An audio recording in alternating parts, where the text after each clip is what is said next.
Estamos prontos para rodar a análise. Vá para a aba Análise e clique em Análise do edifício. A primeira aba é a pré-análise. Aqui é onde as principais suposições da análise podem ser definidas.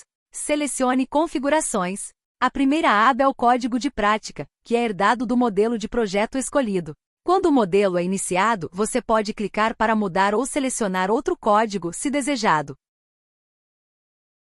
Na aba Cargas Laterais, você pode definir a carga horizontal nocional ou cargas horizontais equivalentes. Um fator de carga lateral de 0,005 significa 0,5%. O ângulo da carga lateral se refere ao ângulo de aplicação das cargas nionais medido no sentido anti-horário. O fator de participação da carga viva afeta o cálculo da massa da edificação usada na análise de autovalores, que fornece a frequência natural do modelo.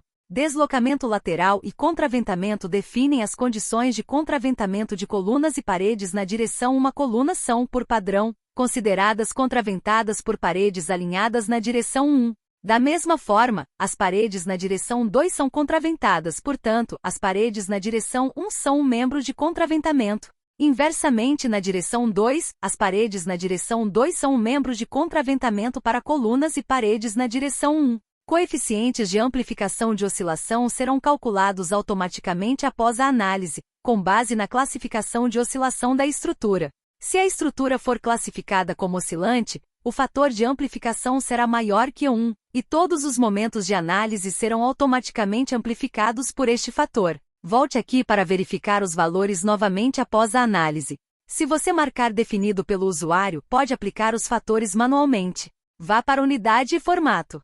Esta é a configuração mestre para todas as unidades usadas no programa. Em Análise, mude deslocamento de metros para milímetros para que todos os deslocamentos sejam exibidos em milímetros. Clique em OK para salvar e sair. Vá para a Combinação de cargas. Anteriormente já geramos todos os casos e combinações de carga. Vamos gerar novamente, considerando casos e combinações de carga de vento. Selecione Gerador de cargas. O diálogo Editor de cargas automático aparecerá. Em carga vertical, marque todos os padrões ou arranjos de carga, incluindo carregamento dependente da direção. Vá para a aba horizontal. Selecione carga nocional e carga de vento. Definir casos de carga negativos separados dividirá WX em dois casos de carga, nomeados WX positivo e WX negativo. Use esta opção se a magnitude da carga de vento de WX positivo e WX negativo for determinada como diferente. Caso contrário, podemos usar o sinal positivo e negativo para controlar a direção. Deixe esta opção desmarcada. Clique em OK.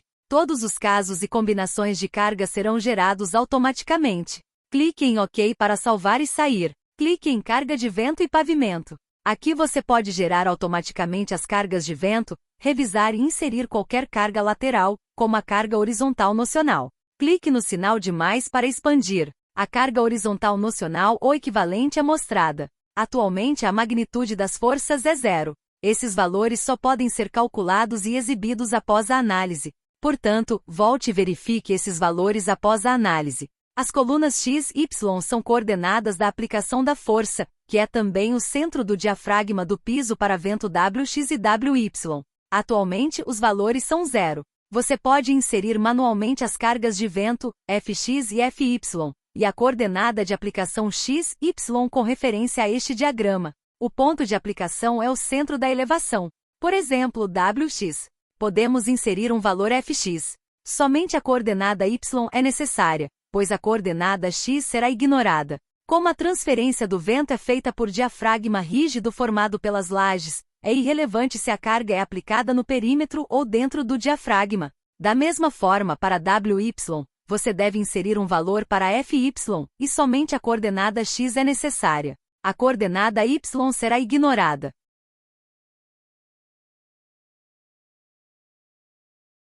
Você também pode gerar automaticamente as cargas de vento usando o calculador de carga de vento de acordo com o código de prática selecionado. Revise os parâmetros de vento como propriedades básicas do vento, velocidade básica do vento terreno e arredores. Clique em WX. As cargas de vento serão calculadas automaticamente. A pressão será multiplicada pela altura do pavimento e pela largura ou comprimento, dependendo da direção do vento, para dar a carga total de vento em kN. Clique para criar este relatório de vento. Revise o relatório, feche o relatório e clique em Aplicar para salvar e sair. Expanda a pasta de pavimentos e as cargas de vento e as coordenadas de aplicação serão preenchidas. Lembre-se de expandir e verificar todos os pavimentos também para garantir que os valores de vento estejam todos preenchidos. Alternativamente, você também pode importar cargas de vento de um arquivo Excel ou CSV. Os arquivos de exemplo de vento são instalados automaticamente na pasta Protolib por padrão em Meus documentos. Sugerimos que você faça uma cópia. Abra o arquivo para editar os valores. Clique em Cancelar. Você também pode clicar em Mostrar tabela de referência de carga de vento para visualizar o formato de Excel necessário. Clique em OK para salvar e sair do diálogo. A pré-visualização de materiais padrão, como classes de concreto e aço, é mostrada na tabela. Isso pode ser revisado em mais detalhes ou alterado clicando em Editar material no diálogo Editar materiais. Materiais padrão serão usados para superestrutura. Materiais de fundação só serão usados para elementos de fundação. Se um pavimento específico exigir um material único, você pode clicar em Atribuir para adicionar um pavimento com material diferente, por exemplo, pavimento 1. OK, exclua-o, pois não estamos usando isso.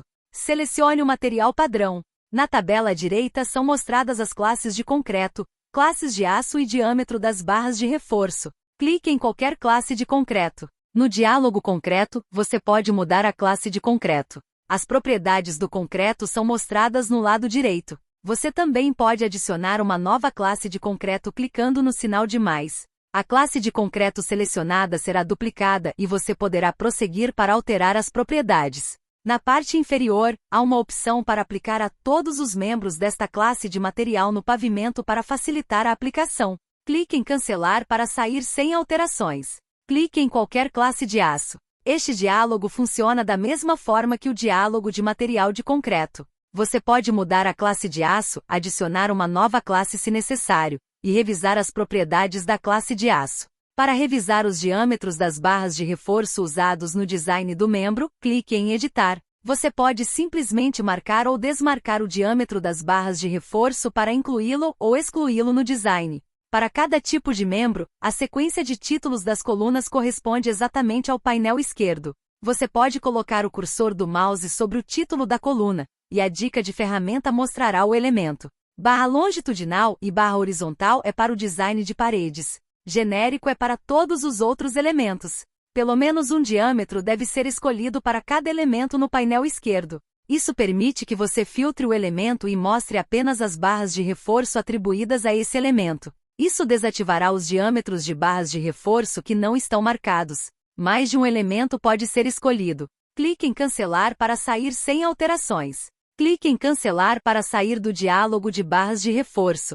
Clique em Cancelar para sair do diálogo de materiais.